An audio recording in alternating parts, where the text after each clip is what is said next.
Let's wait here for the Dream Master to arrive. Okay. By the way, brother, I heard you no longer have a sweet tooth. Back when we were kids, you used to steal my desserts. Seems like a lot has changed during my absence. What exactly happened? Well, someone has to stay awake even in this sweet dream. But that someone doesn't have to be you, or anyone in particular. You're carrying too much on your shoulders, brother. The paradise in our dreams. It shouldn't be like this. Penacony is nothing more than a dream. It can't erase the worries and pain of reality, or bring true happiness. It only offers an escape from reality. Nothing more. Remember the old man we met earlier? Without this dream, he might have completely lost himself. That might be true, but even without Penacony, he could have chosen another path. As far as I know, the Intelligentsia Guild has been promoting their rehabilitation techniques for a long time now. That path may have been more ordinary and challenging, but now he is receiving hospice care in a comatose state, and his fate is sealed. Is Penacony granting these people a future? Or is it taking it away from them? Well, don't forget this. Not everyone really has a future. The future for humanity is like the sky for birds. People mistakenly believe that flight is inherent to birds because they've never witnessed those birds crashing to their death. Do you remember how we took in that little Charmony dove when we were young?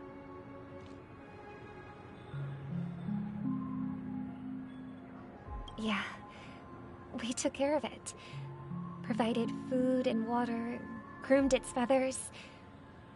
And later, when I decided to leave Penacony, I opened the cage and set it free.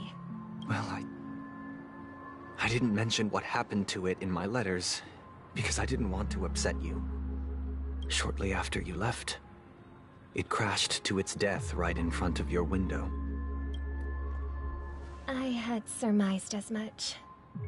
I knew you wouldn't have avoided mentioning the bird for no reason. Despite that unfortunate outcome, I still believe it was the right decision. Birds aren't meant to spend their lives in cages. They belong in the sky, even if they can't fly.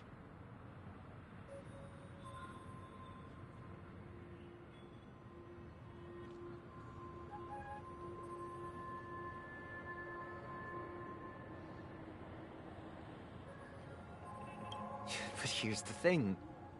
If there are birds in this world that can never fly, can we really assert that they belong in the sky? Are you implying that the same goes for humans too? Let's take the Astral Express as an example. The Nameless made tremendous efforts to bridge worlds, gaining fame across the universe. However, only a few extraordinary individuals can endure such a perilous journey. That's because the pursuit of the Trailblaze exceeds the capabilities of ordinary humans. Otherwise, why would this path be filled with broken rails, an abandoned express, and even a fallen Eon? That's just sophistry. If that were true, then only the powerful would have the right to determine the future. Unfortunately, that's exactly what happens. Another name for the future is self-value. While this world has its fair share of heroes who inspire people and garner admiration for their heroic deeds, the majority of ordinary people will never become heroes in their lifetime.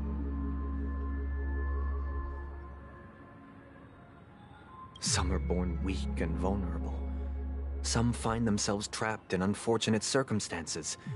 Some fall victim to malice and cowardice. When it comes to survival, everyone is equal. And the weak can only watch as their value gets constantly diminished by external forces. That's why we should care for the weak and support them as if their suffering were our own. That's what the Odes of Harmony have always taught us. While the Harmony holds noble aspirations, the strong will always be strong, and the weak will always be weak. Even in this carefree dream. Human nature contains greatness, but it also harbors inherent weaknesses that can't be eradicated. In the end, if people can't even secure their own survival, they won't care about the illusory future of equality. As long as the law of survival of the fittest prevails, there will always be fledglings crashing to their death. But if people don't live for the future, do they merely exist for survival?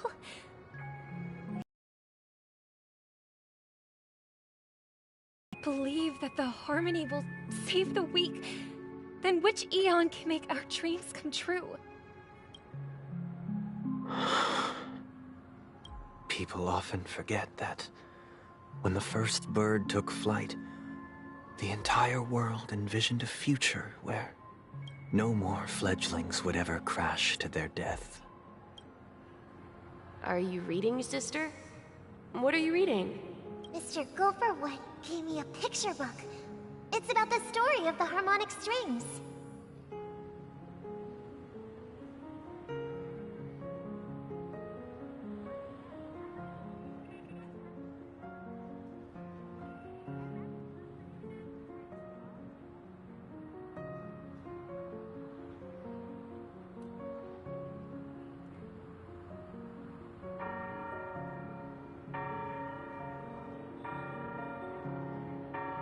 If I could become a chord master, I'd like to summon Dominicus, the harmonious choir. I want to sing with everyone and spread our wishes so that all can feel happiness and joy. I see. Then, I would summon the harmonious choir too. Don't you have a wish of your own, brother? Of course I do. It's just that it includes your wish and everyone else's. I long for a true paradise where everyone can find peace. Then, let's build a stage there and invite everyone to our performance so that both our wishes come true through the power of the harmonious choir. It's a deal then. Yeah, it's a deal. But how can I become a chord master? Maybe you'll have to become a star first.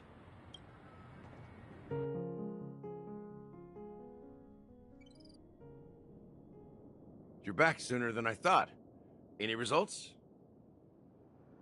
Yes. And now, it's up to us to forge ahead.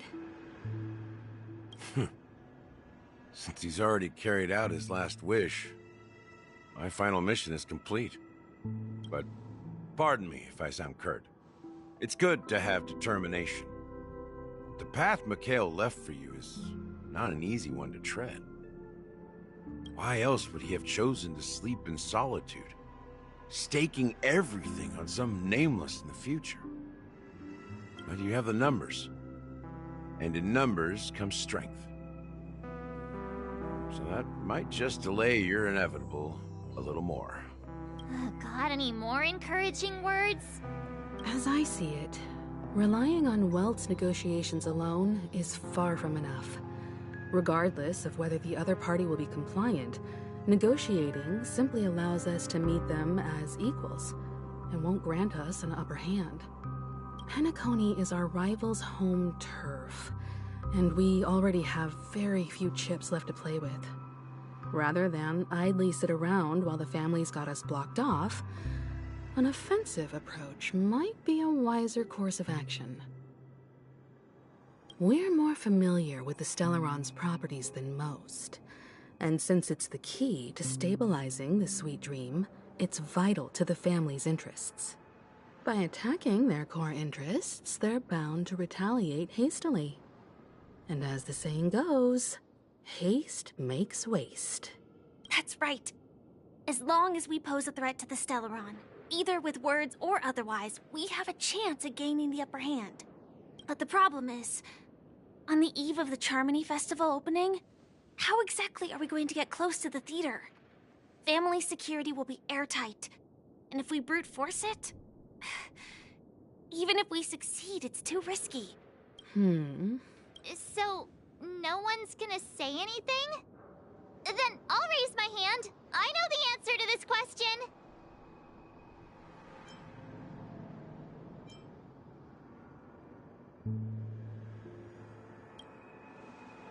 Why are you... Before the Charmony Festival begins, there'll be a pageant to kick off the festival. It's called the Soul Glad TM Festivity Auditions, or something, and it's going to be held in the moment of Scorch Sand. As long as we clinch the top spot, we'll be able to attain the title of Festive Superstar, and be able to personally bask in the graces of Miss Robin. Not that that's important. What's crucial is that we can enter the Grand Theater before the audience arrives. So, how do we go about participating in these festivity auditions? I've already procured special invite tickets from Miss Robin's fan club. To tell you the truth, I had been preparing to join the auditions all along, but now it looks like even if I scrape through, I probably still won't have the chance to shake Miss Robin's hand. So they're still running this thing, huh? It was originally just a publicity stunt, set up by Mikhail to drum up attention. But it looks like it might be worth a shot. We'll follow Marge's plan. Mr. Gallagher, will you be joining us? I'm afraid I won't have the time. As a virtual character, I've already completed my final mission. Whether Penacony can awaken from this dream is all down to you. Should we ever cross paths again? I'd love for you to visit the Express. All right. I'll have to add to that databank of yours you've got on the Express. And Miss Firefly, we thank you for all your support. We're faced with a formidable enemy. As long as the Astral Express and Stellaron Hunter's objectives are aligned, we're willing to cooperate with you. We've already come this far together. I'd like to join you for the rest of your journey on Penacony. I'm pleased. This is also the spirit of the Trailblaze. Now, everyone, let's prepare to move out.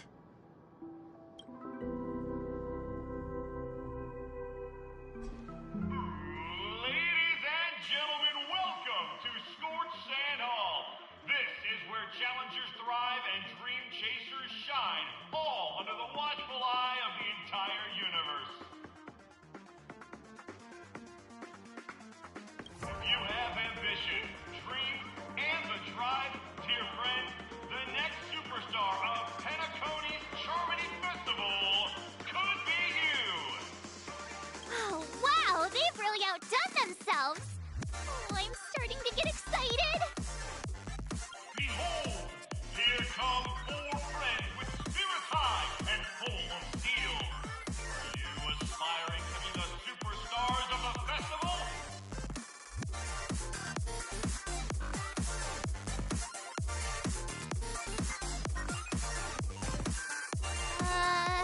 Is he talking about us? Yes, you! There's no doubt about it. I see you have all the potential of a superstar in you. Excuse me, you four. What are you hoping to get out of all this?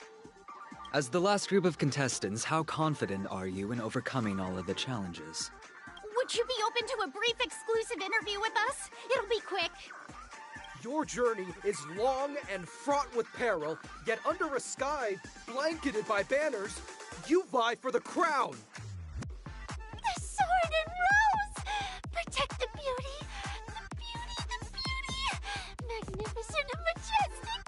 A knight's head is hard as steel. Brother Lance Focus is stubborn as a heel. We don't all have to be winners. But if we don't have fun, we'd all be sinners. People are pouring in. Kind of feels like all sorts of baddies are showing up. Let's get in there quickly and enter the competition. Ladies and gentlemen, please, make way. Make way. Coming towards us now is one of Penacony's top 10 wealthiest tycoons, and the Soul-Glad Business Empire's founder, Mr. Ideen. Allow me to introduce myself. I'm the director of Soul-Glad's factory, Ideen Lida. My four friends, introduce yourselves to the audience across the cosmos. Hello, everybody. I'm Himiko, a nameless from the Astral Express, and these are my companions. Don't you guys need to hide your identities? We can't hide it anyways. Penacony is plastered with our posters. And because the Astral Express is so well known, the family won't dare to make any rash moves.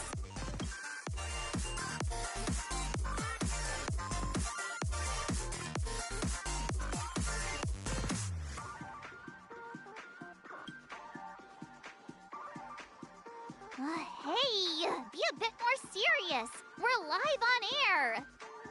Hello, everyone. I'm March 7th. I'm an ordinary girl who loves adventures. Hello, everyone. I'm Firefly. I am also an ordinary girl who enjoys adventures. So it's a bunch of nameless guests. This final face-off is bound to be spectacular. Time is precious. My four friends, come with me. Grab a bottle of Soul-Glad and make your dreams a blast.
This place is buzzing. That's right. This venue is a miniature representation.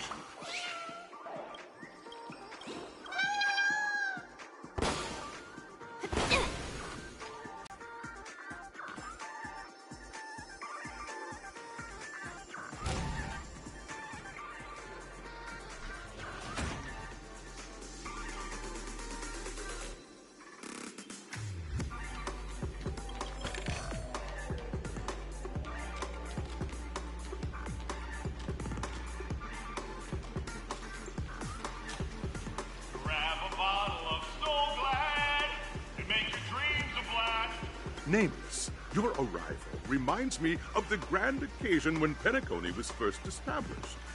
I was still a young, bright-eyed lad back then, lured here by the watchmaker's ads, full of zeal and ready to make my first fortune in life.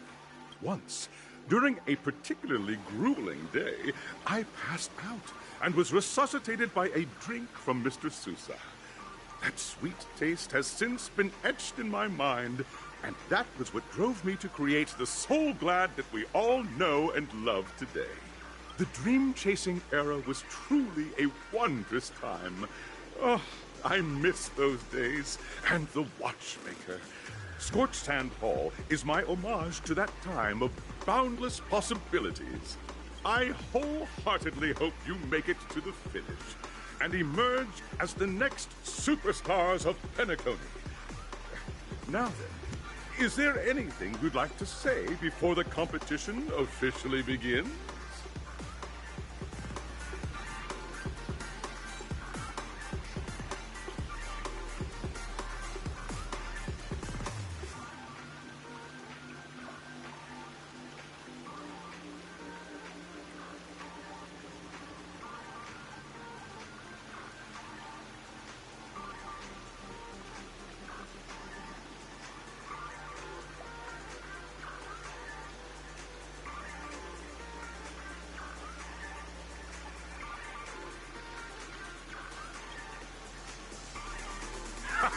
That's the trailblazing spirit. How about you, Miss March? Hello, everyone! Next up, get ready for the Mega March 7th Adventure, where I'm going to break the speedrun world record! Trailblazing into the uncharted and challenging the limits. That's Miss March 7th for you. How about Miss Firefly? I hope that by the end of this journey, everyone will have achieved the outcome that they hoped for. Ah, a wonderful wish! Miss Himiko, what are you expecting from your team? Safety first, everyone. Simple words, but full of warmth. Waiting for you are 3 stages, each connected to that era. The first 2 stages offer 2 distinct paths to choose from, with unique challenges on each route. And in the last stage, you will face off against a champion who has defended the title to this very day.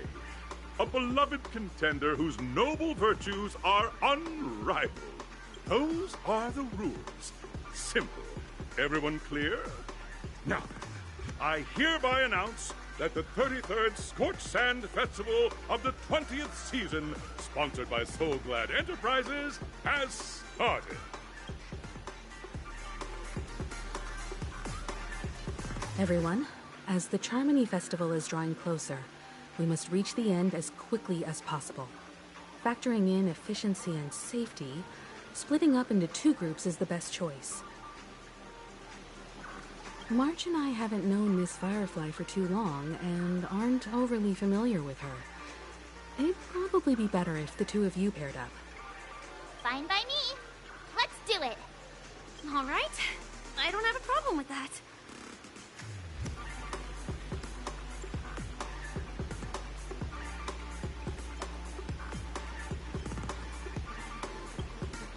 We'll split into the assigned groups then. Let's not waste time.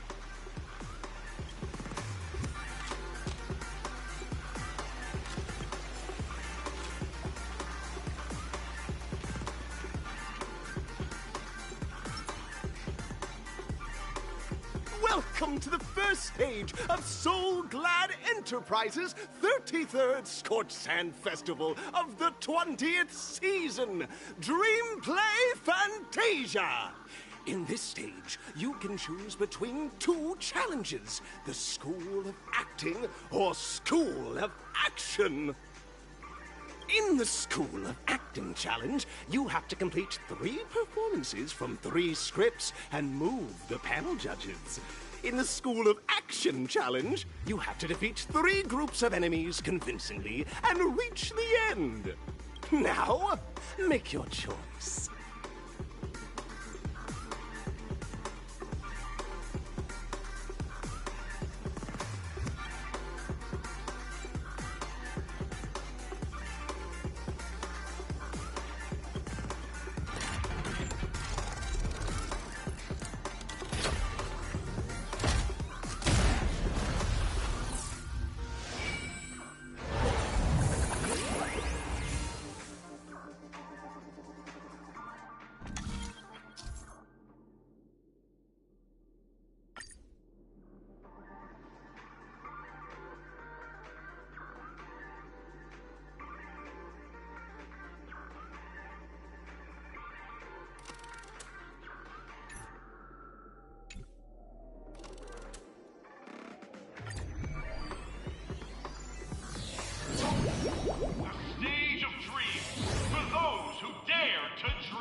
allow me to introduce the rules of this challenge to you. There are 3 stages up ahead. On each, you will find an outline of a script.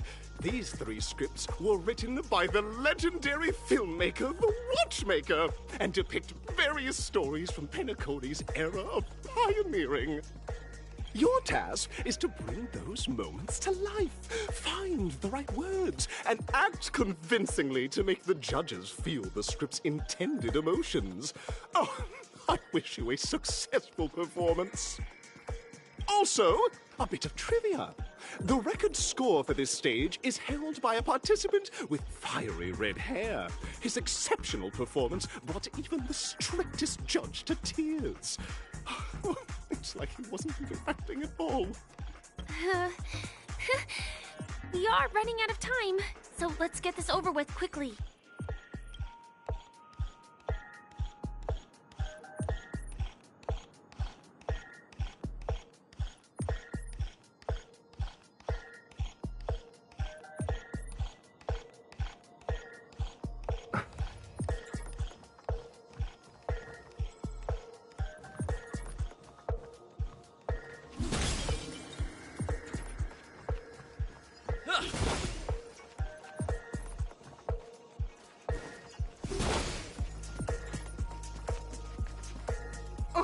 Just take a look at this pair! Such star quality. Since you come as a pair, I'll prep a 2-person scene for you. You two, are you ready? Envision that you both, driven by the spirit of exploration, are arriving at the land of dreams that is Penacony for the first time. But instead of lush lands, you find yourselves amidst swirling sands and desolation, far from the paradise the Watchmaker described. You're driving an old clunker through the wilderness of the dreamscape, braving the cold wind, choking on the dust, and suddenly, a fierce memory zone meme blocks your path. Now, Mr. Greyhair, what line would you deliver to express your disappointment in Penacony?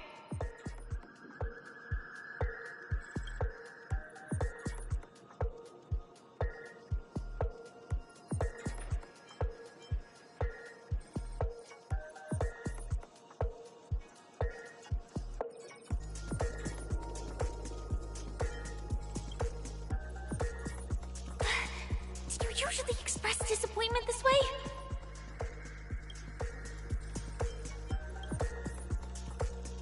No, that's not right. You're trying to express disappointment. Why do you sound so chipper? Very good. Now, though you're disappointed, your screen partner is conversely very enthusiastic. Now, young lady, you will say... This is great! I love living on the wild side! Very good, very intense! And then we cut to the story's next scene. You find a job mending the rails, but the days are long, and your endurance can't keep up, and you finally collapse in the endless expanse of desert. Suddenly, sweet rain falls from the sky, wetting your lips and rousing your spirits. Now, Mr. Greyhair, what line will best express your surprise at this moment?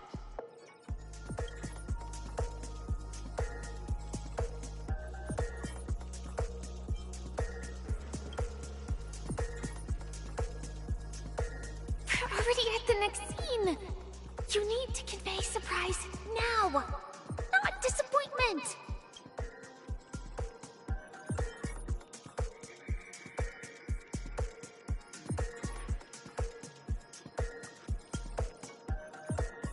That's not right. That line doesn't sound very surprised.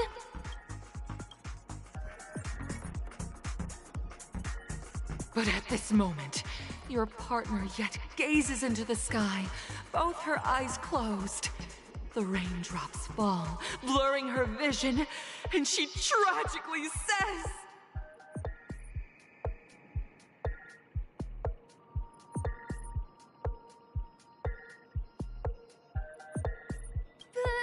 Perhaps we were never meant to succeed. Right? Fantastic! Both of you have an incredibly solid foundation in dialogue delivery. However, lines aren't everything in a performance. Please continue this story on the second stage. Up next, you'll be challenged with a body language test. I hope these tests won't take too long.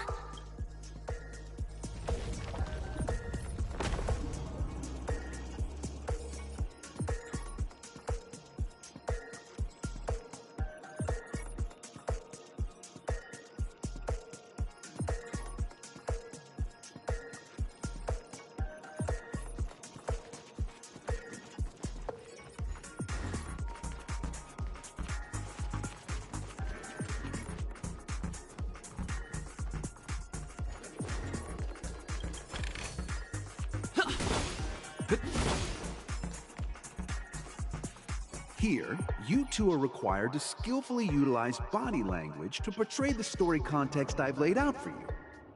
Picking up from where we left off, a heavy downpour saves you both stranded in the desert. This rain quenches the anger in your heart. You look to your companion, now completely devoid of fighting spirit, wanting to comfort her. At this moment, what should you do to make her laugh?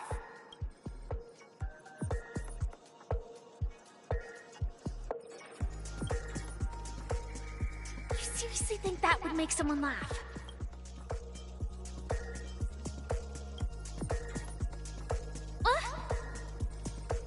What?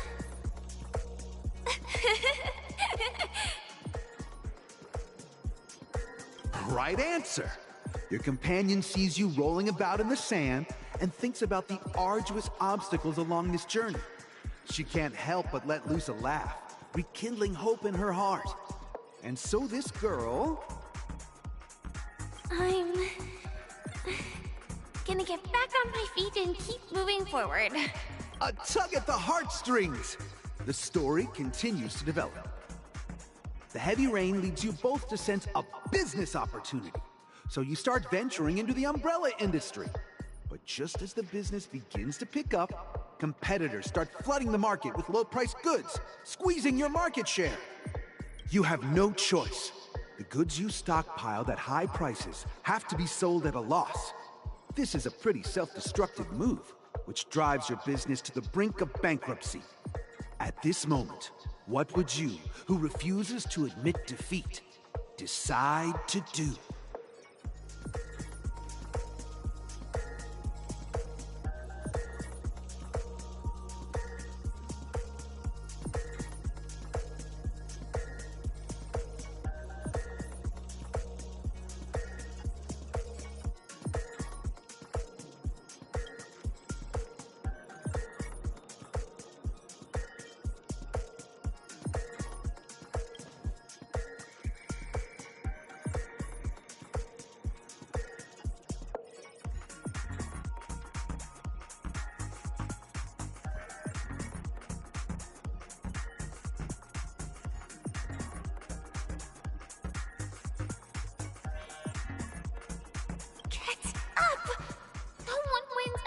War by kowtowing!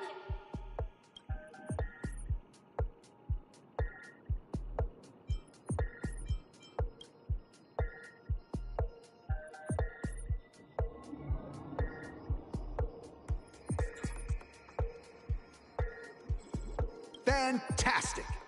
But it's a pity your friend does not agree. Seeing that you're up to your eyeballs in debt, she sees nothing but despair in her future. And then... I leave Penacony in utter disappointment. Is that okay? Of course! Absolutely! I was this close to tears! Both of you possess exceptional acting talent!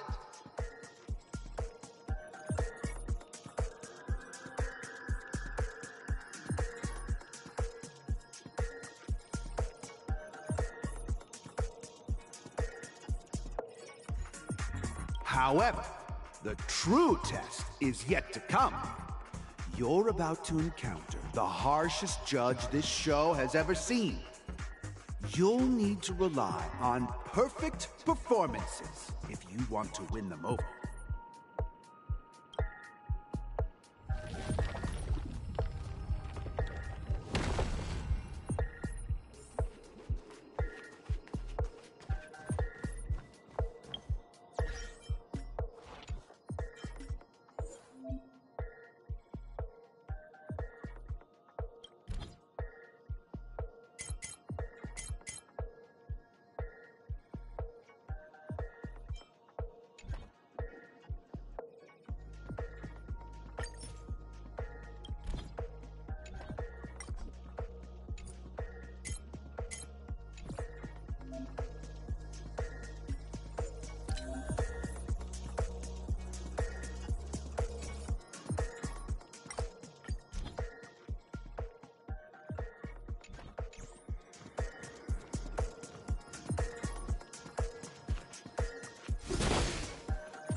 Welcome to the final stage. Actually, all the scenarios that you previously encountered were all from the film Once Upon a Time in Dreams. Two companions arrive on Penacony with nothing but a dream. Their desire for achievement is met with continuous setbacks. Ultimately, one continues on, despite spiraling into debt, while the other concedes defeat and leaves. Many years later, their paths cross once more in the thriving Penacony. Yet, they refuse to acknowledge each other because...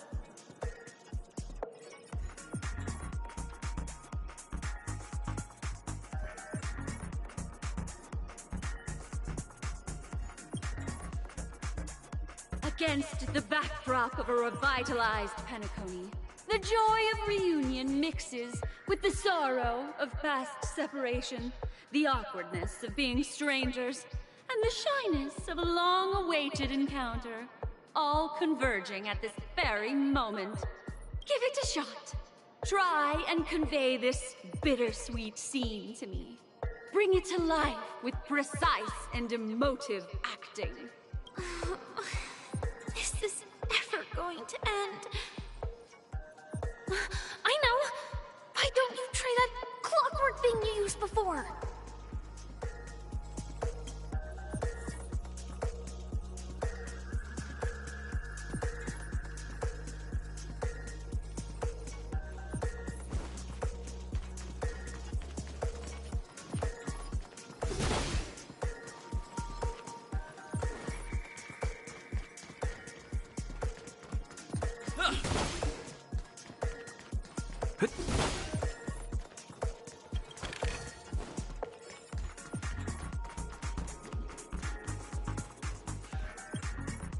Your performance is far from satisfactory.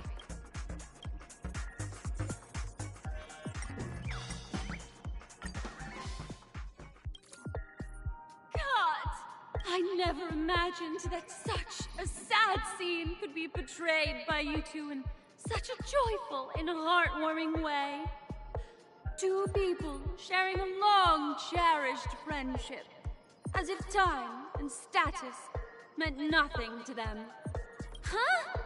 But we haven't even done anything! Is his imagination running wild again?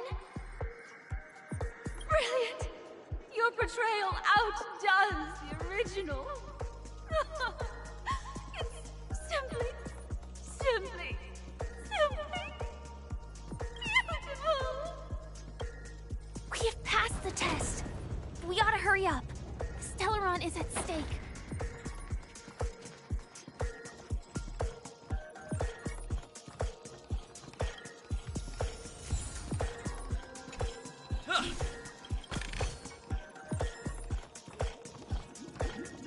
Congrats to both of you for clearing the stage, but more importantly, are you having fun? Fun is more important than success. Look at the time! You finished much faster than that red-haired contestant did. That red-haired contestant. Who is that exactly? You'll find out eventually, but only if you clear the next test first. Welcome to the second stage of the 33rd Scorched Sand Festival in the 20th season, sponsored by Soul Glad Enterprises. Gunfire time! You have the option to choose gunfire and undergo Brother Hanu's trial, or time, where you'll face Clocky's trial. And now, make your choice!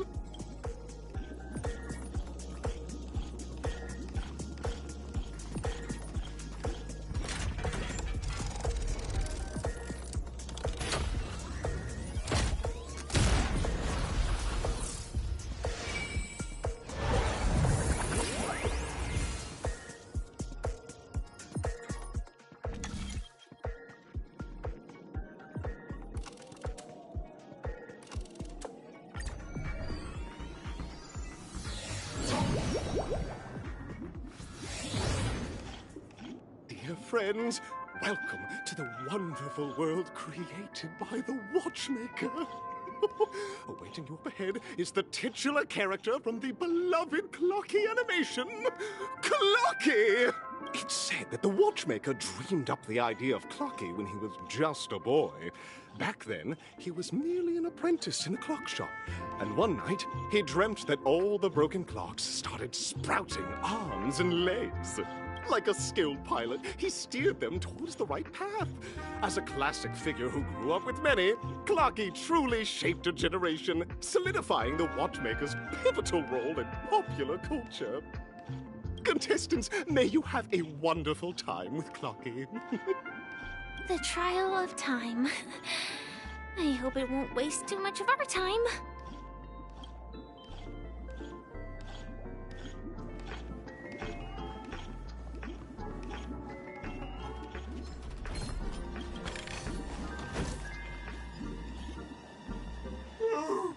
Am I just a failed experiment? That statue. Did it just speak?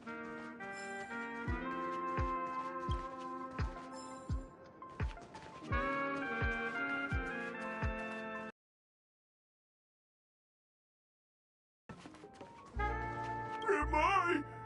I'm just an expendable failure of a clock, aren't I?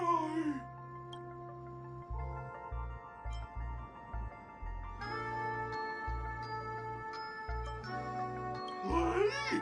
So, I'm not just a failed clock, I'm also a failed toy. You guys are just like the other challengers. You want to enter my inner self?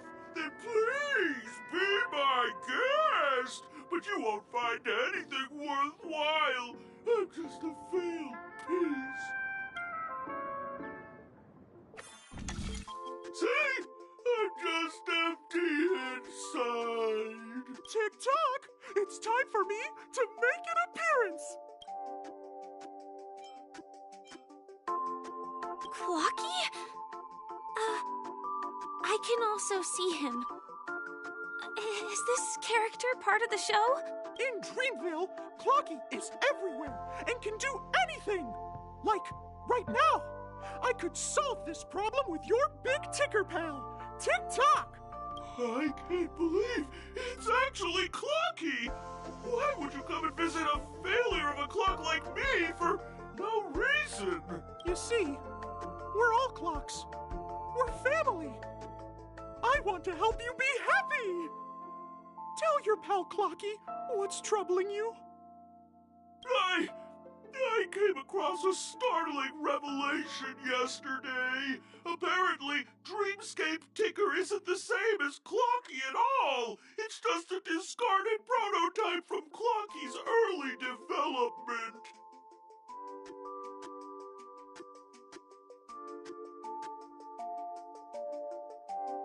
Please, just leave me be, Clocky. I just don't know how to face you, because I'm just a failure.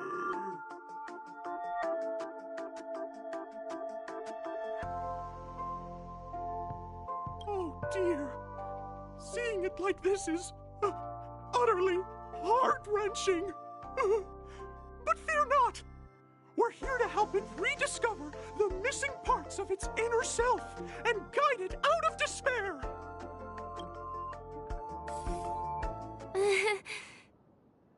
I guess even troop members can experience existential crises. Don't worry, miss. I've already pinpointed its missing parts. Over here, my friends. Better use that hamster ball knight speed.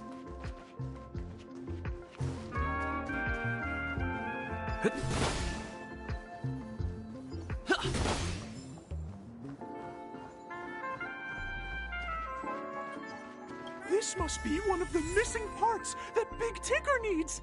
That's great! We're here! There's a missing part on the opposite side. But how do we get over there?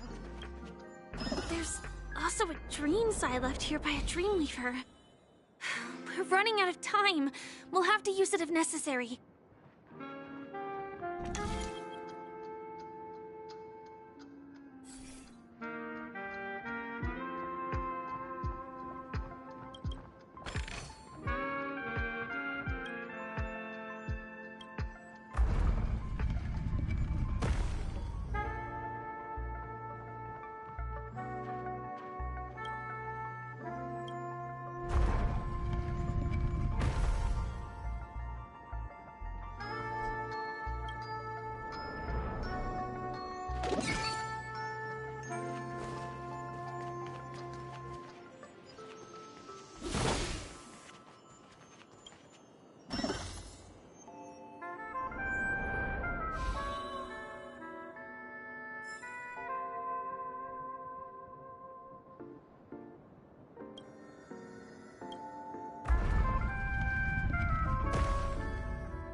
It's an origami bird! What's it doing in Beyond Overcook's tail? Is that Clocky, Tweet? Please save me, Tweet! I'm being roasted alive, Tweet! A roasted bird? Oh, this is horrible! Let's save it, quickly!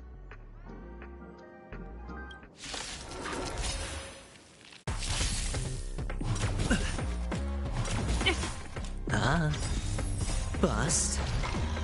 Or maybe I'll take it all.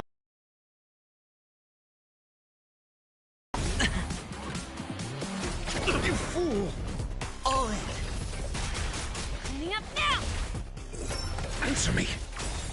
Knowledge, the measure of truth and falsehood.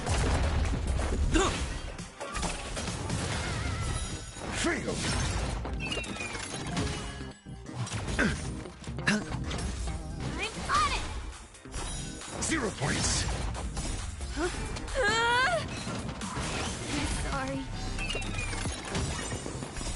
Rules are made to be broken. A test. Failed. Watch your head.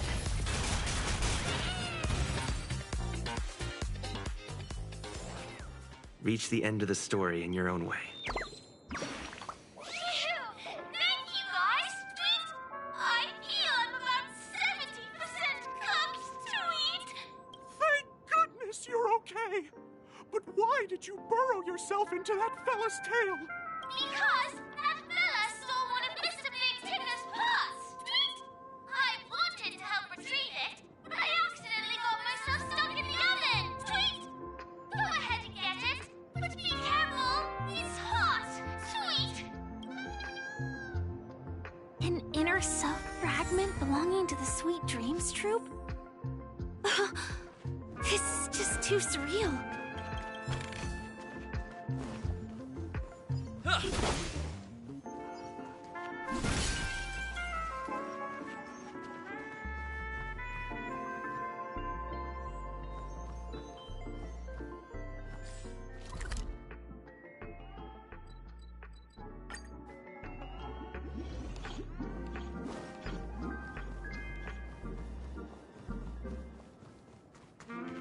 We're back! As long as you have these, you'll be able to find closure. Tick-tock! Wow! This sudden surge of joy!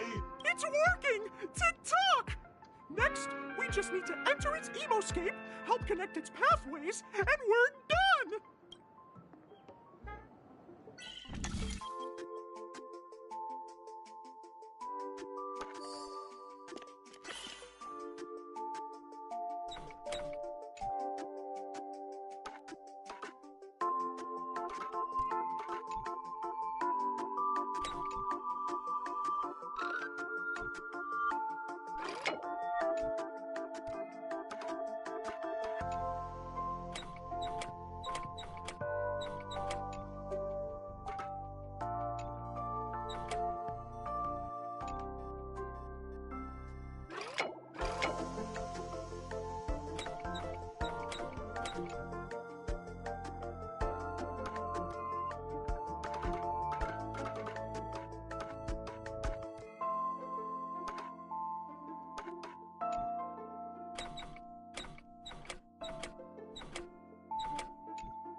What's going on in here?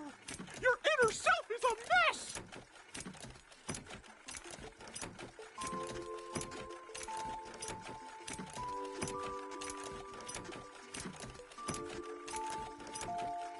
I'm not qualified to be the real Clocky. Just give up, Clocky. No! This is unacceptable! You have to face your fears!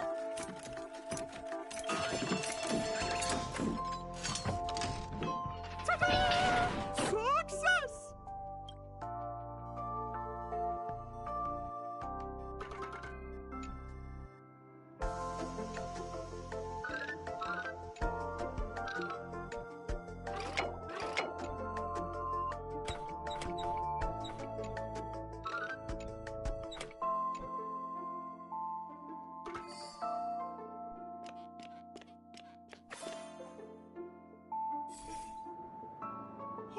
Thank you, Clocky. If not for you, I'd never be able to connect with people like this. You helped me find myself again.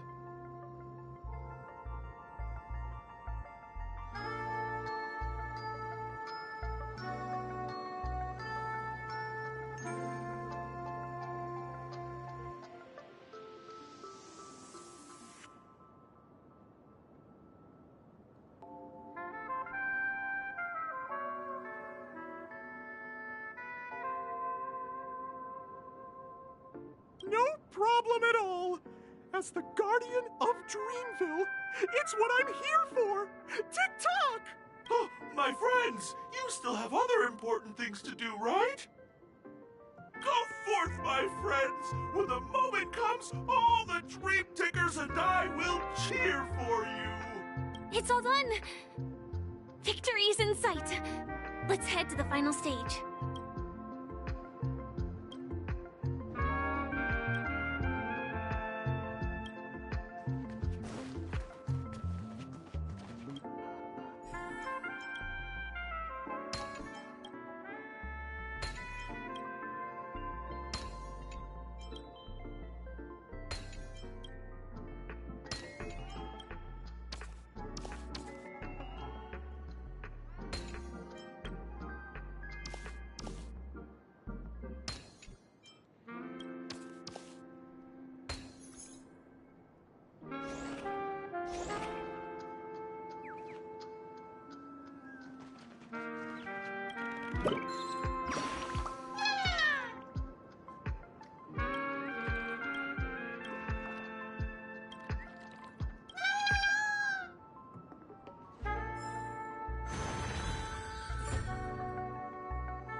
Congratulations to both of you!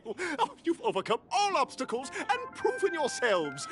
But, unfortunately, there is only one who can be Penacony's festive superstar. In the final stage, you will face the defending champion. If you fail, you will lose the opportunity to become the festive superstar. Welcome to the 33rd Scorched Sand Festival's third stage in the 20th season, sponsored by Soul Glad Enterprises, Superstar Showdown.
No way, I think I just saw someone.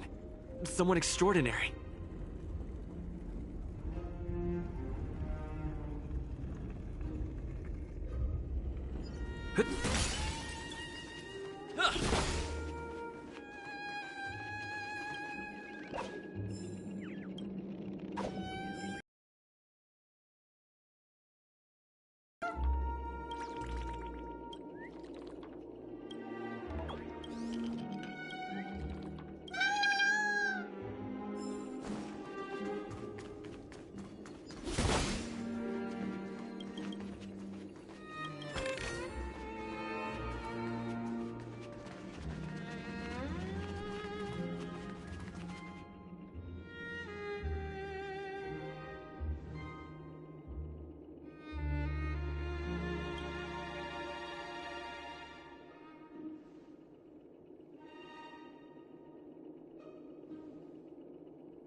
Are you a Knight of Beauty?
Bear witness to just a scratch. High stakes, high rewards. It's on me. Hope I don't mess up. The dice have been cast. Bust. Or maybe I'll take it all!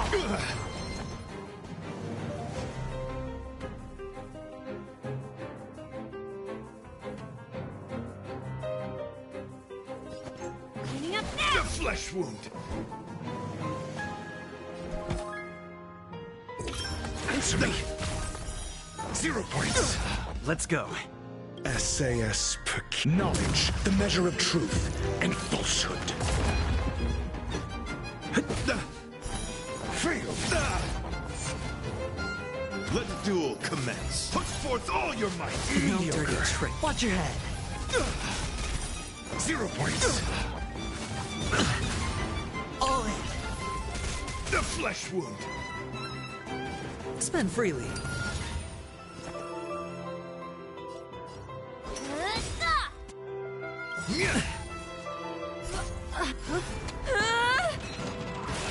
Sorry. Your answers?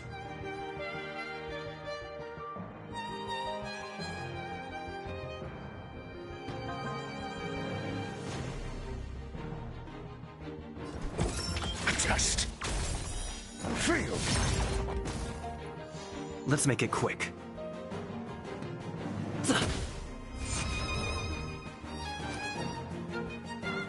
It's on me.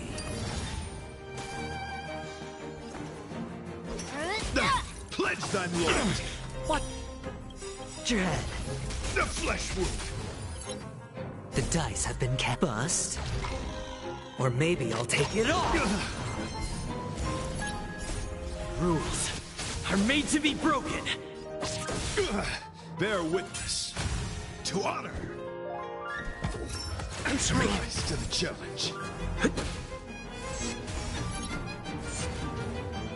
Hedge your bets. Spend freely.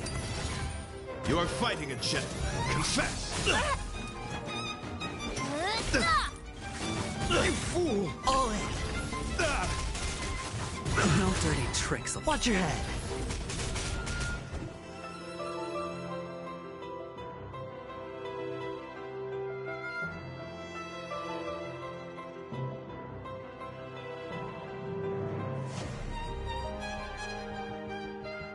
No need to rush. Patience breeds success. Test. 0 points. SAS knowledge, the measure of truth and falsehood. Put forth all your might. All in. Fail. Let the duel commence.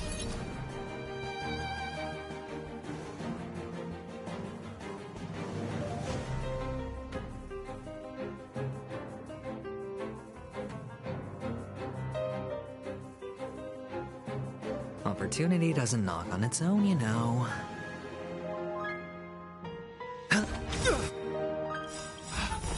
0 points. The flesh wound. How much? Sorry. The dice have been cast. Bust. Or maybe I'll take it all.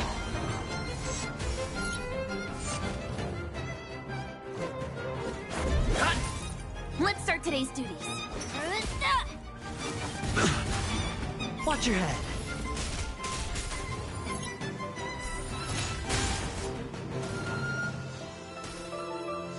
Your answers? Answer me. Rise to the challenge. Fail.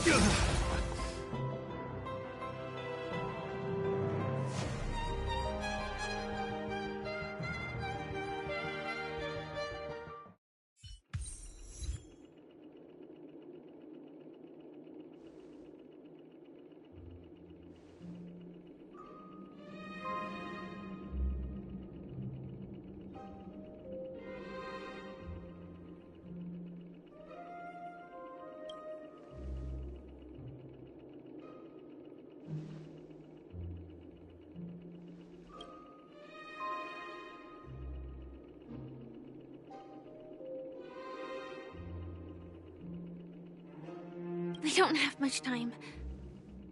May fate allow us to meet again, Knight of Beauty. In that case, let's make our way to the end. Penacony's really thronging with talent. I hope we make it in time.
give a round of applause to our aspiring young guest!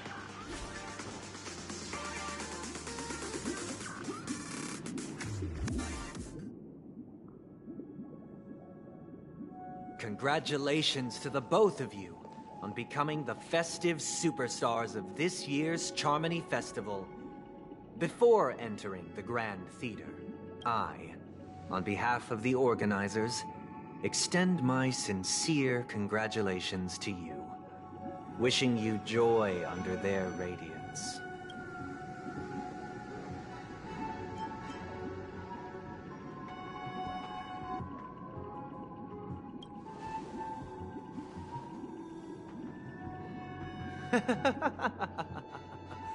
Your endeavors are worthy of extra recognition, and I've taken steps to ensure that. However, this reward is not a material one, but rather the opportunity for an open and honest communication between us.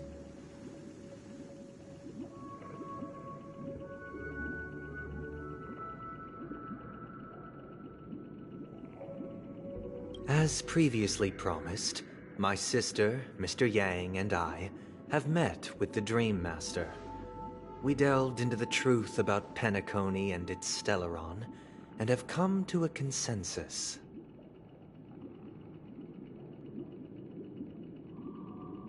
Both I and the Oak family cannot acquiesce to your request. Just as expected. We acknowledge the perspective of you, Nameless. Penacony does require change, but not as you propose. The planet of festivities cannot and will not revert to a place characterized by chaos, disorder, or anarchy.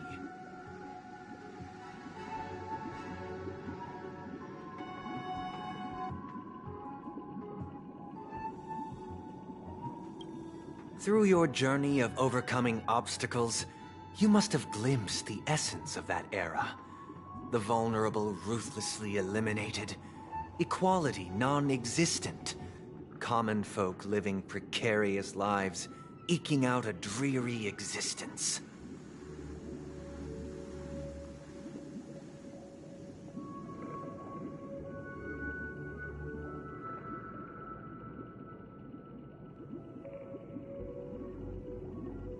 Ultimately, only heroes like yourselves manage to achieve success.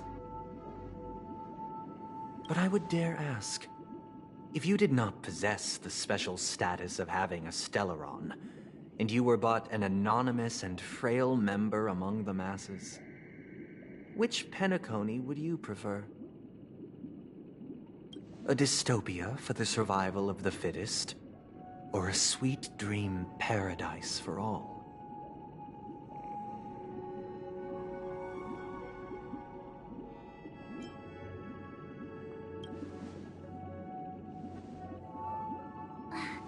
That's not the point! Don't let him mislead you! Mr. Sunday, even if the members of the Oak family can't fully agree on what to do about the Stellaron, now's not exactly the time to be holding an extensive discourse about Penacony's past and future, is it? The Stellaron issue concerns the life and death of everyone on Penacony. If anyone has a better suggestion, the crew is more than willing to listen. Also, it'd be best to tell us the ins and outs of that meeting. This way, we'll at least know what Welt and Ms. Robin are dealing with, and the reason why they failed to make our appointment. Ah, Navigator. That is precisely my intention. With all present, let's begin by discussing the details of that meeting. Let's talk about our tribulations and choices, our ideals and beliefs, and our final course of action. The only path to take.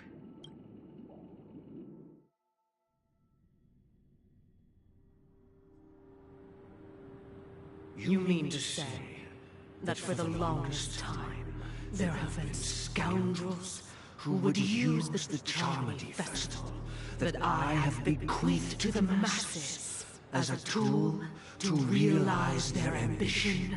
Indeed, Dream Master. Once the Charmony Festival begins, the Stellaron's powers, along with the song, will be broadcast across the entire planet of Penacony. And then everyone in their dreams will be unable to awaken. This is indeed surprising to me. The dreamscape is maintained by the collective effort of the 5 families. If someone were to use the Charmony Festival to recklessly disseminate the power of the Stellaron, this individual must hold a position of great authority. Do you have any suspects? I'd like to ask, did you really not know of the Stellaron's existence? I would have never thought that this Nameless would point the spear at me. Quite astonishing indeed.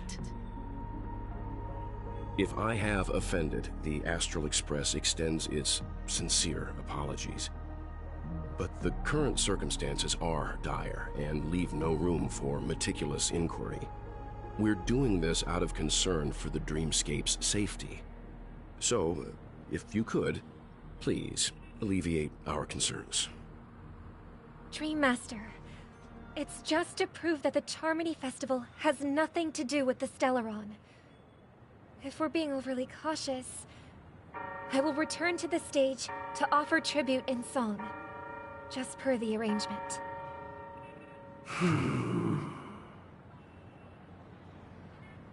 Sunday, Robin. I've watched you two grow up, and know your dispositions like the back of my hand. Both of you, right now, can surely be lauded as their most devout advocates. I already know your resolve. The magnitude of this matter is enormous, and cannot be taken lightly. Since Mr. Yang has asked with such earnestness, I will personally respond in kind. If there is a need, the entire Oak family will be mobilized to heed your call. Someday, might I ask you to beseech them to cast their light unto me, and question me in their stead, so that no lies may be concealed? I will do as you command. Robin, could I entrust you to be present as a witness, to document the truth, and to proclaim my innocence, so that all slander may be utterly dispelled? I will do as you command. May thy will be carried out on earth, just as it is in the heavens. Oh, triple-faced soul, please sear his tongue and palms with a hot iron, so that he will not be able to fabricate lies and make false vows. Let us begin. There is nothing else to prepare. Understood. Question. Have you devoted your life to your god, never worshipping other gods? Naturally. Do you love your god as you do yourself, always heeding their admonishments? Naturally. Have you strayed from the path expected by your god, betraying their name? Never. Have you ever been inordinate with your asks of your god, coveting more than the foundation of the creation itself? Never. Then, a final question. Do you swear to fulfill all vows, past, present, and future? With the Aeon as my witness, if I do not deliver on my words, or if I renege on my vows, may I be cursed in accordance with divine law. They have seen your faith, and have endorsed your faith. With this, it can be evidenced... Just a moment.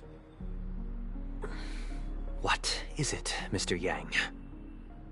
I have another question I hope to have answered. To my understanding, the family's harmony and prosperity have never relied on so-called divine laws. The god you both mentioned, are they truly Xipe? Mr. Yang should know that those belonging to the family toil together as if they were kin, embracing solidarity and unity under their light. All duplicity is laid bare before the harmony. Such a delicate and complex symphony. Which other god could perfectly harmonize this, if not for the Great One, Xipe? Perfectly harmonize. Therein lies the problem. It isn't an outsider lurking in the shadows who changed the harmony, but a dissonance that has surreptitiously emerged from within this very symphony itself. In the distant past, there existed an Aeon. With one flick of the wrist, they crafted the laws of the cosmos. Their followers formed the Beyond the Sky Choir, spreading solemn and reverent hymns throughout the universe. Later, they fell. The route traversed by this Aeon clashed with the harmony, ultimately being absorbed and fused into it. The chorus that once reverberated across worlds fell silent, and when it echoed anew, it was transformed into the hymn of harmony. Though an Aeon may perish, paths with no masters still linger. In the all-forgiving harmony, echoes of bygone dissonance may subtly arise. Mr. Yang, being overly astute can be a detriment, especially when you find yourself alone and without allies. So this is how it is. For the sake of our grand cause, Sunday, please afford these two an opportunity to rest. What?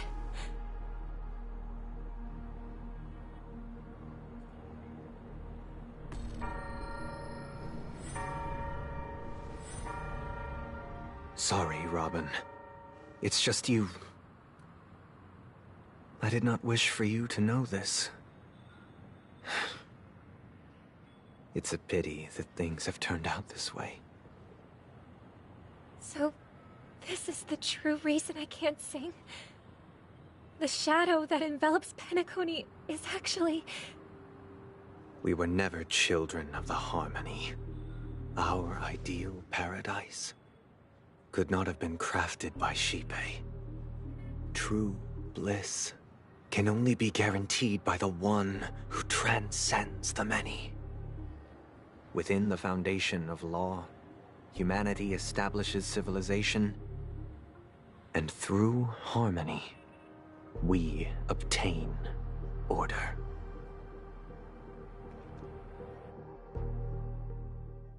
Unbelievable. To think that there would be remnants of the Order on Penacony.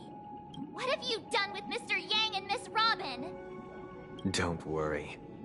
I just gave them some time alone to ponder their fates. You should know that these actions make you an enemy of the Astral Express. Should we need to stand against the Nameless, it would only be myself and the Oak family involved. But we haven't reached that point yet, have we? Your efforts for the justice of Penacony are evident to everyone, and have been widely observed.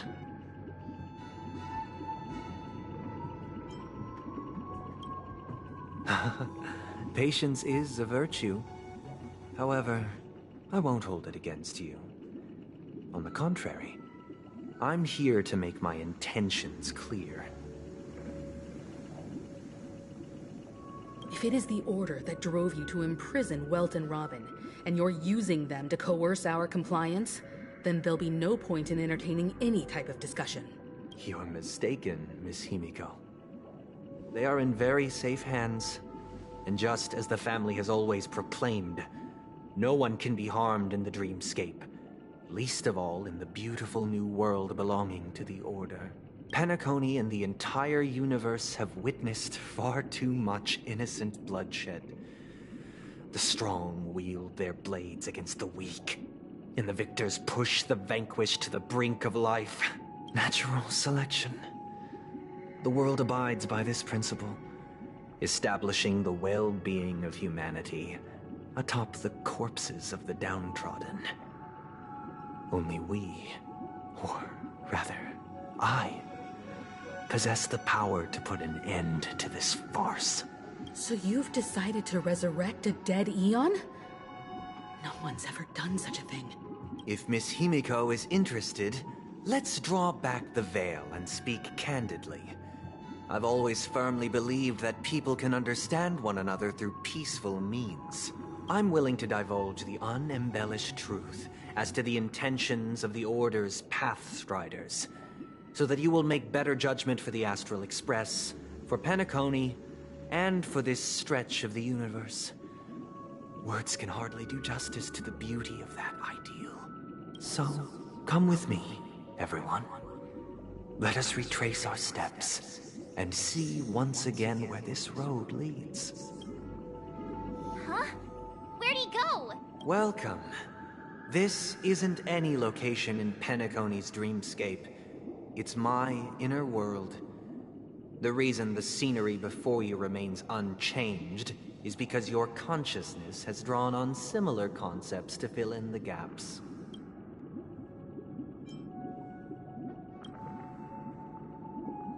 That means...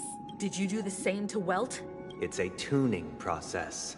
Stronger in effect and more draining on the mind.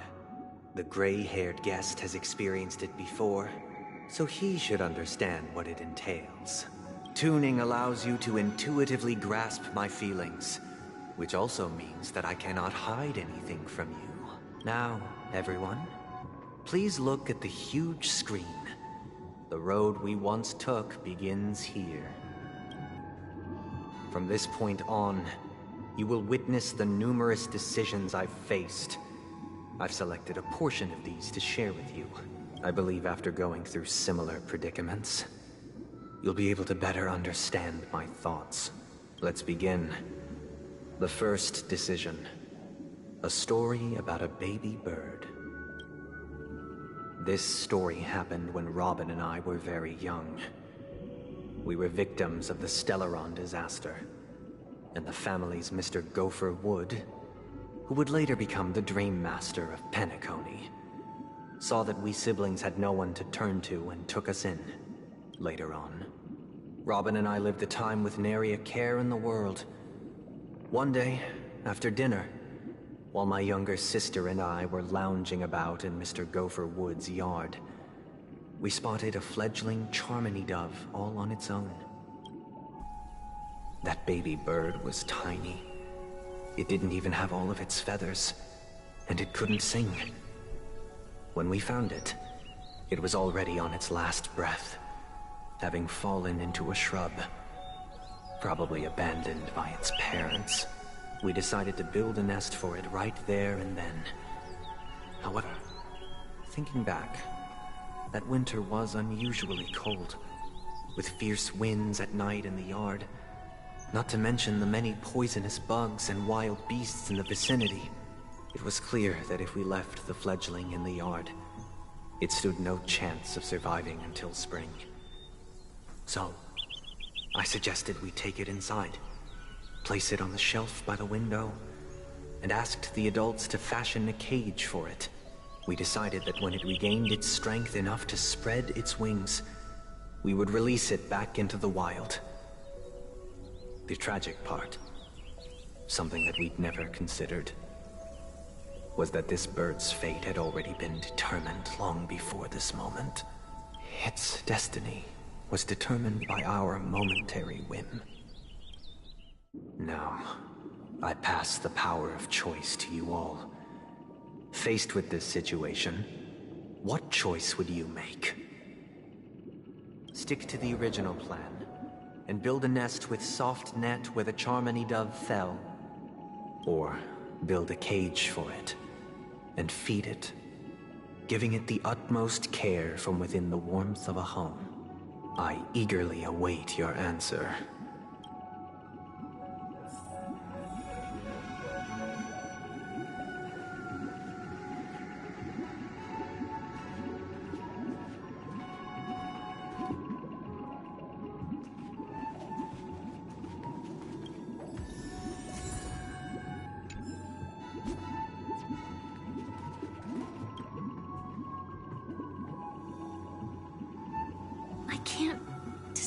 His intentions right now, but based solely on that question, I would probably choose to build that dove a cage.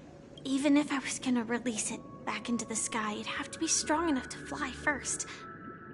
If I left it where I found it, I fear it'd never get the chance to fly ever again.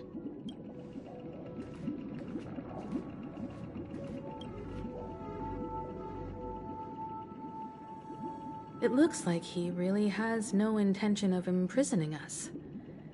If it's just a quiz, I suppose it's fine to humor him. Back to the question. I would personally choose to build the little Charmony dove a cage. No special reason. I do think that a fledgling should have the right to fly into the sky. But if it can't even live to that point, then there's nothing to talk about to begin with.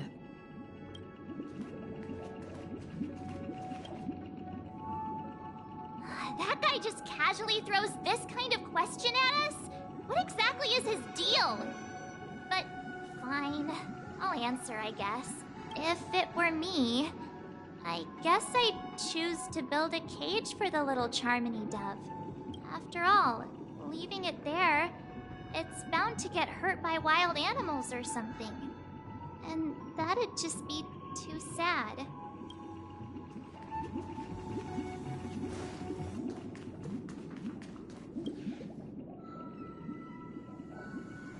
I'm happy to see that you made a choice similar to ours. If your mind is made up, let me reveal the outcome of this choice. We passionately nursed it back to health, preparing only the best food for it every day. We even preened its feathers. Later, on the day that Robin left Penacony, we opened the cage door and let it fly back into the sky. I watched it for a long while by the window. Probably about 3 or so days. In those 3 long days, the little Charmony dove tried again and again to spread its wings to fly into the sky, but fell to the ground, only to keep trying.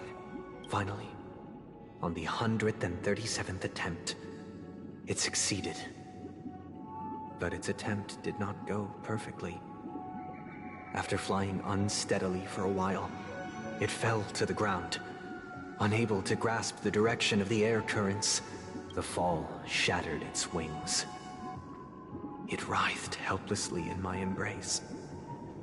But it was all for naught, finally succumbing to a painful demise.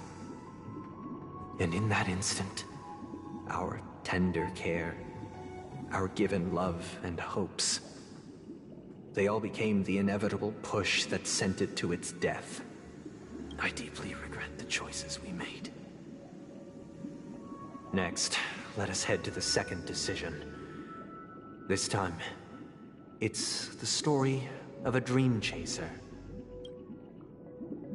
This story happened when I was appointed as Bronze Melodia, a position exclusive to the Oak family, charged with listening to the problems and vexations of Dreamscape residents, and providing them with the relevant guidance. It was during that period that I had the opportunity to hear voices from all corners of the Dreamscape. Joy, sorrow, arrogance, regret, the complex tapestry of human nature that formed the world. And I was fortunate to catch a glimpse of it. He was a dream chaser, and an illegal stowaway. Just like the rest of them, he came to Penacony in search of a better life, except that, to most people, the price he paid, I suppose you could say it was everything. He told me, I sold everything I could at home. The house, the land, even his 2 children. He said he could not afford to raise them, and that at least they could eat if they lived as slaves. He had a plan in place. He would buy back his children once he had made his fortune, and enjoy Penacony's beautiful dream with them. Alas, his plan to smuggle himself was somewhat clumsy, and he was sniffed out by those pig-headed hounds. After hearing the Dream Chaser's story, I immediately appealed to the Bloodhound family to cease their pursuit. That way, at least he could live peacefully. But I was still too naive to the ways of the world. I did not anticipate that what I thought was a kind gesture would later lead to dire consequences. I'll tell you the outcome soon. For now, I'd like you all to make a choice. Will you do as I did, and try to convince the Bloodhound family to stop their pursuit, so that the Dream Chaser may live peacefully and realize his wishes? Or will you remain silent, leaving him to languish while the hounds are hot on his heels, until his inevitable judgment arrives? I look forward to everyone's decisions. Who knows? Perhaps they might even alter the outcome of this tragedy.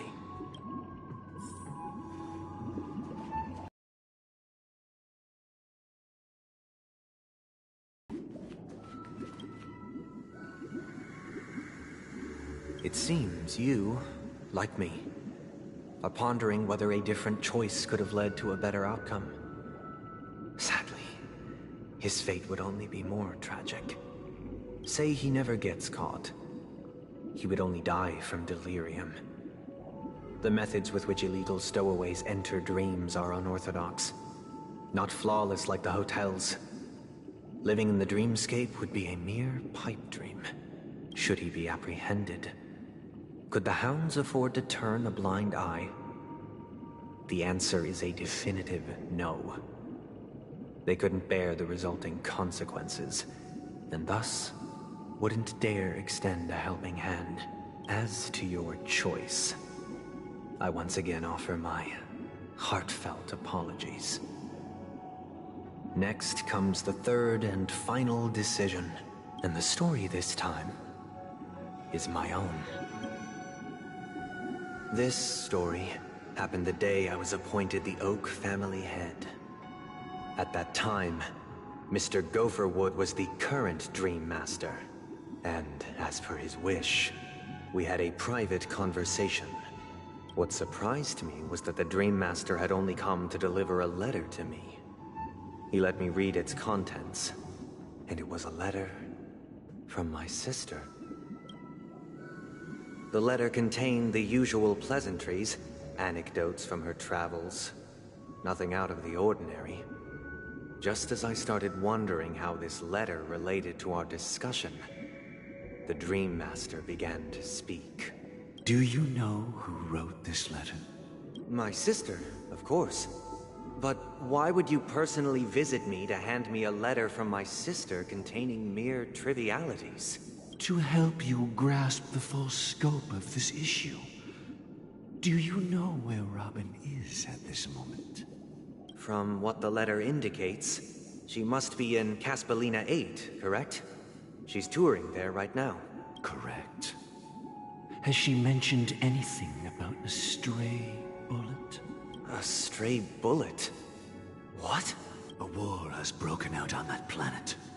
It is because of this very reason that Robin chose this destination.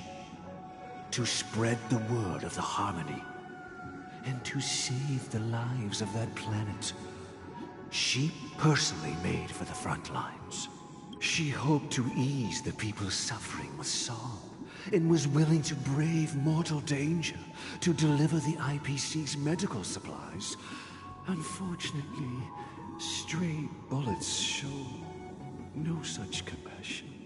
Is she all right? If the operation was successful, she should probably be recovering in the field hospital. By the eon above, the bullet struck her neck directly, yet possibly as a reward for her consistent deeds of harmony, it didn't hit any vital arteries. Once you've attended to your outstanding tasks, it'd be advisable to write her back as soon as possible.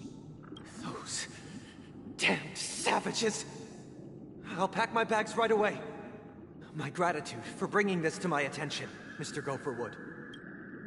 Now you understand why she always wears such elaborate neck ornaments, don't you? How could this happen? Miss Robin. It's all in the past, so please don't worry. I share this in the meager hope that you will understand the Harmony's limitations and predicament. As grandiose as the strong defending the weak sounds, many times, it is nothing more than wishful thinking. Likewise, I've prepared one last question, one last choice. But rest assured, this choice will not have any grave consequences, because this is merely a figment of imagination, a nightmare that has haunted me through countless nights. If you ever had the opportunity to make a choice like I did, would you still support Robin's journey on the path of harmony?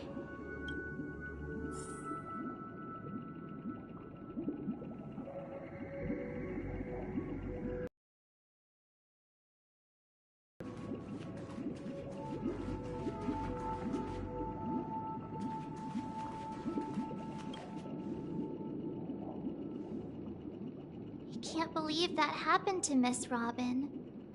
The strong defending the weak is a great mantra, but if I had to pay such a price, I don't know what I'd do.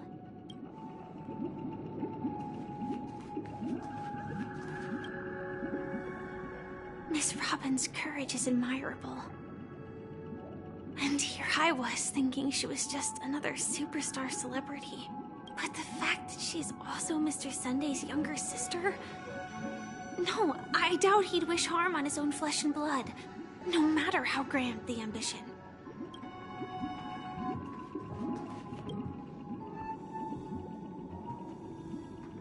I often feel like I've dreamt of similar scenes on certain nights. In the dream, I see blurry faces. I don't know who they are, but I sympathize with all of them. Fighting for survival against some unfathomable force. Their confusion and fear are lucid to me. But I also remember they chose never to give up. Just like Miss Robin. If Mr. Sunday's question leaves you puzzled, you should find the answer from your own experiences. With each trailblaze, dangers and tribulations will surely follow. But would you ever back away? Would you stop March and Dan Heng from reaching their next destination? I believe you have an answer of your own in your heart.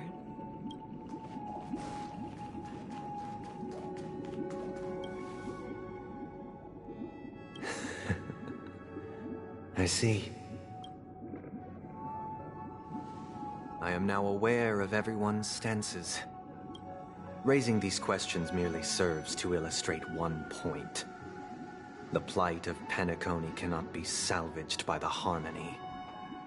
The true foundation for a sweet dream paradise can only be established through the Order, where the strong govern the weak.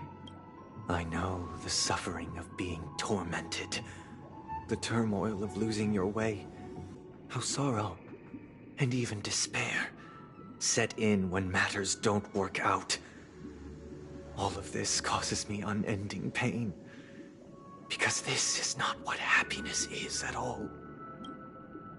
We must teach the weak how to live a happy life. And this life isn't some noble propriety that the upper crust preaches, but in definitive terms, a way of survival that belongs to everyone.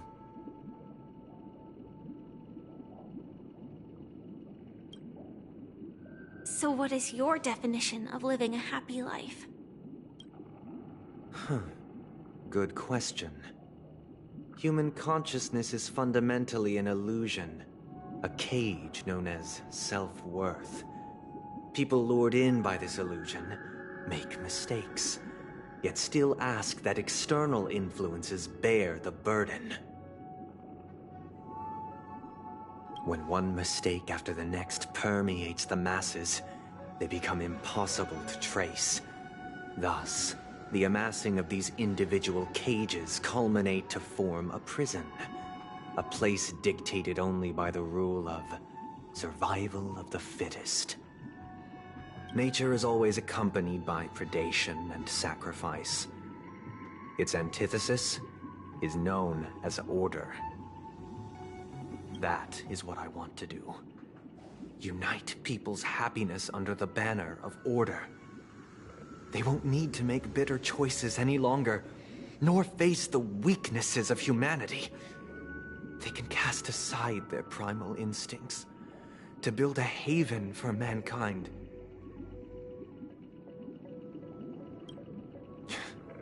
Simply describing thoughts is far too abstract, so allow me to provide a simple example.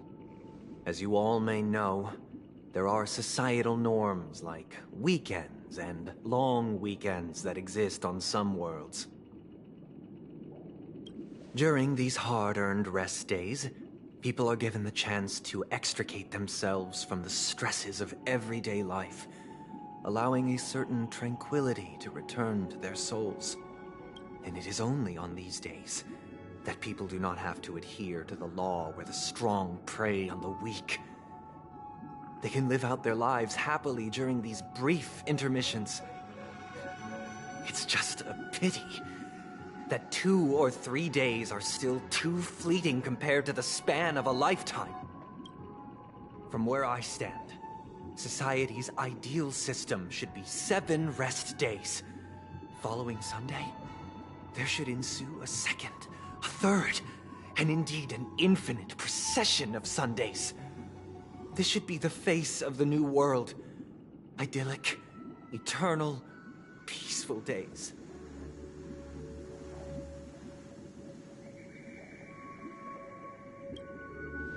And thus, every person can return to their base selves in this utopia. Some gaze in reverence at the stars, pouring their whole beings into calculating the distance between us and the isolated world of Pagana. Meanwhile, some seek refuge in quiet corners, holding one another, unencumbered by the chains of unwelcome obligations. There would be no need to bear the hardships of reality. Only in this way can humanity face the inevitable end with the purest of spirit, living a life of dignity. This is what it is to live in bliss. Miss Firefly, you who are stricken with entropy loss syndrome, you of all would surely understand this.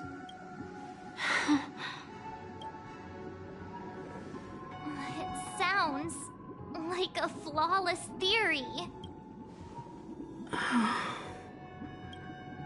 But what is the price to attain all this? The cost is minute, merely a personal and eternal sacrifice. If this paradise is to be maintained for everyone, someone must remain trapped in solitary wakening until the end of the cosmos. Wakening. Which means that this so-called paradise is still a dream.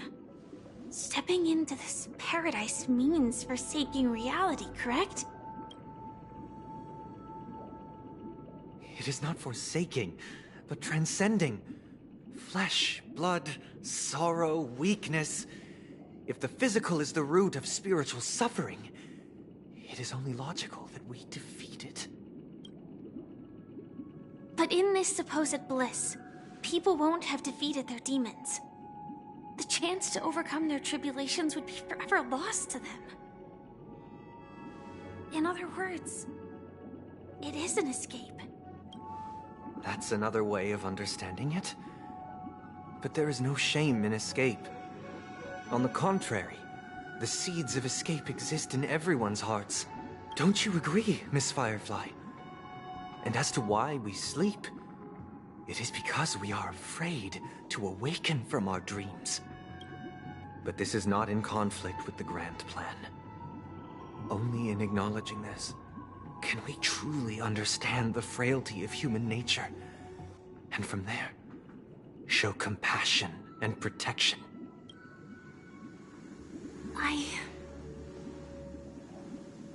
I admit that you are a born leader. Your perspective on humanity brims with pessimism. Yet you express compassion for all, even when your heart pities them. But unlike you, I live for the self. From my perspective, individuals making choices for themselves is their birthright.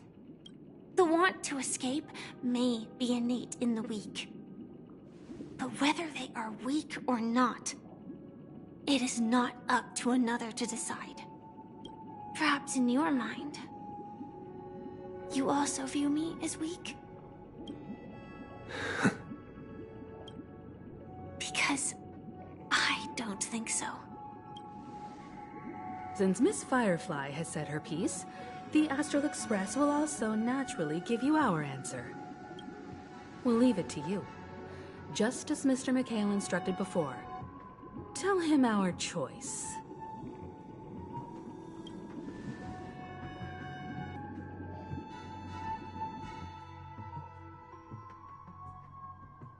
What is this place? Does this place ring any bells, Misha? I don't know, but I feel a sense of deja vu. What is this place? It's the realm within a dream bubble. This was left to the Astral Express by a Nameless, but weirdly, when we entered it, it was completely empty. Dr. Edward from the Dreamscape sales store told me that dreams are formed from memories, and a dream bubble can't take shape if its core is empty. So I thought you might be able to help us in unraveling this mystery, Misha. As a hotel doorman, you know Penacony best among us. I don't know much about dream bubbles, but if you want to figure out what this mansion is, I'll do my best. I'm counting on you then. Himeko, I still don't get it. Why were you so sure that Misha had a connection with this dream bubble? I wasn't sure. It was just a hunch. But since Misha feels familiar with this place, my hunch might be correct.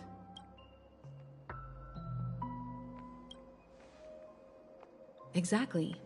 This is where you and Firefly encountered death, which we now know as dormancy. Considering its connection to Dreamflux Reef, it's not surprising it appeared here. The question now is, who brought you here? Based on the clues we have so far, it's unlikely to be that masked fool. So identifying them is crucial to us. We're drawing closer to the truth once more. Let's give Misha some time, as I believe he'll unveil the secret of this dream bubble. All right, but there are doors all over the place. Which one should we choose? Do you have any idea, Misha? I guess... maybe this way?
Nice.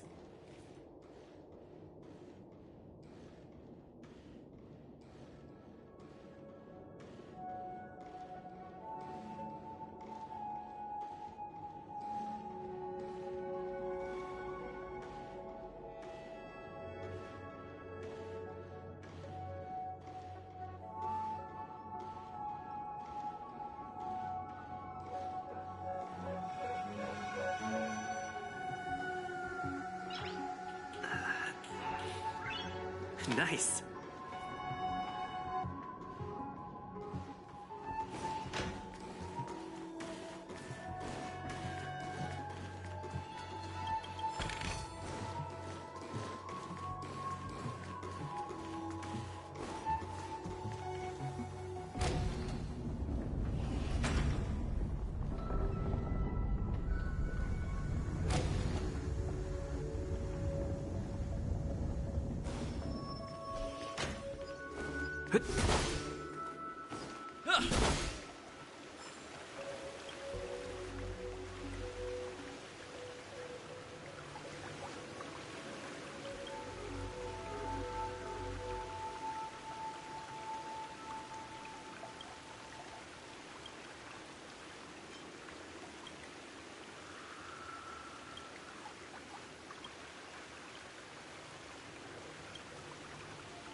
The path is clear.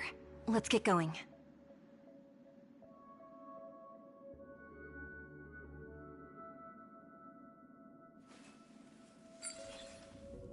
In custody. Who's next?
get your...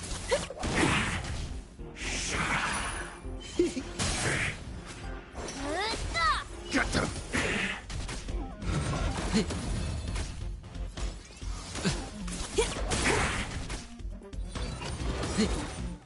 To betray my customers, I charge extra.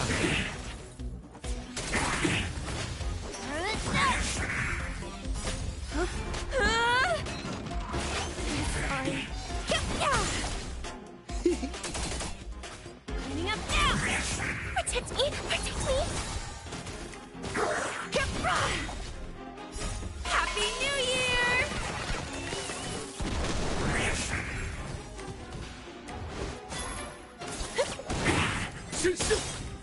To betray my customers, I charge extra.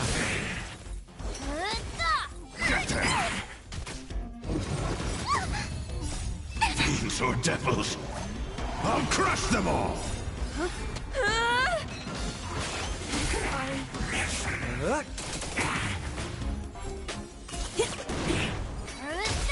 Get them!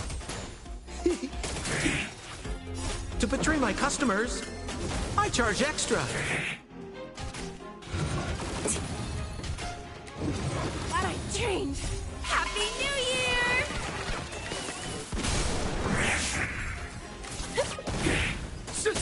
I'm on it!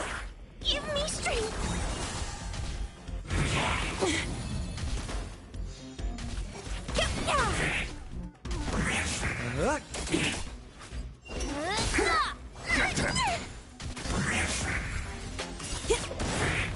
Happy New Year!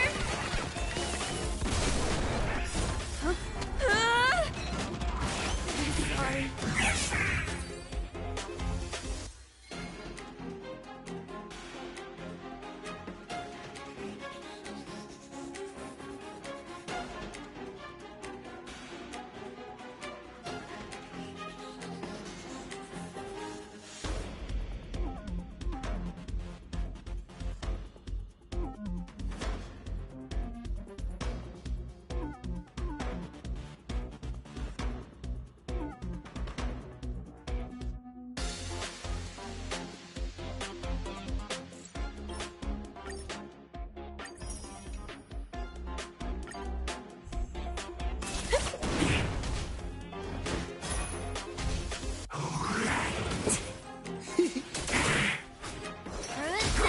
Protect me! Protect me!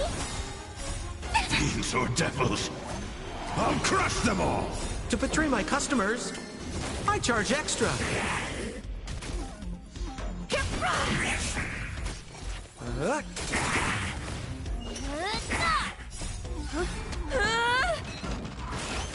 Sorry.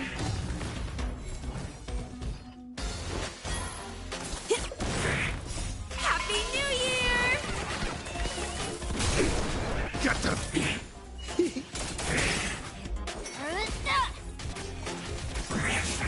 To betray my customers, I charge extra.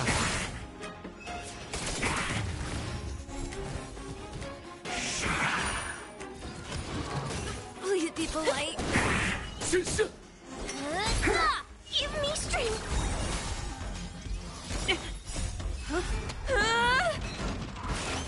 Sorry.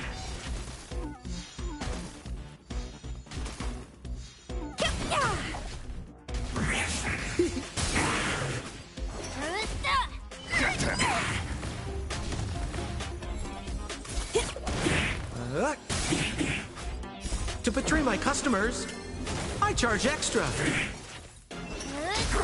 Get them! Fiends or devils, I'll crush them all! Happy New Year!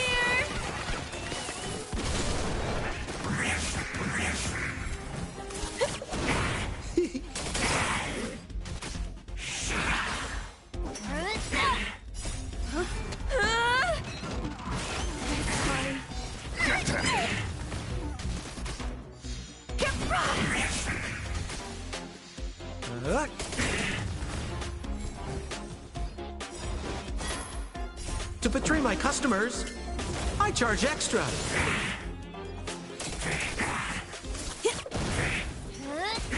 Get them!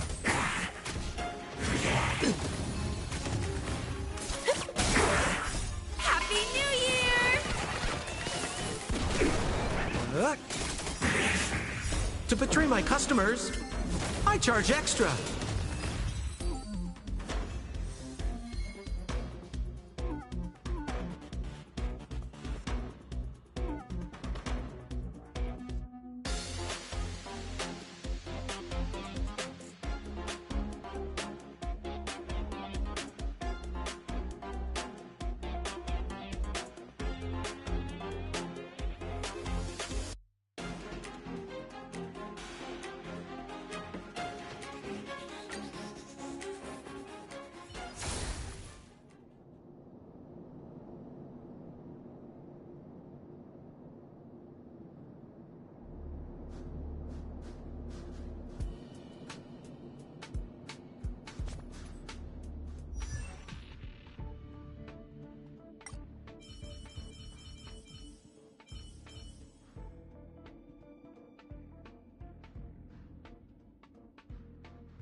The path is clear.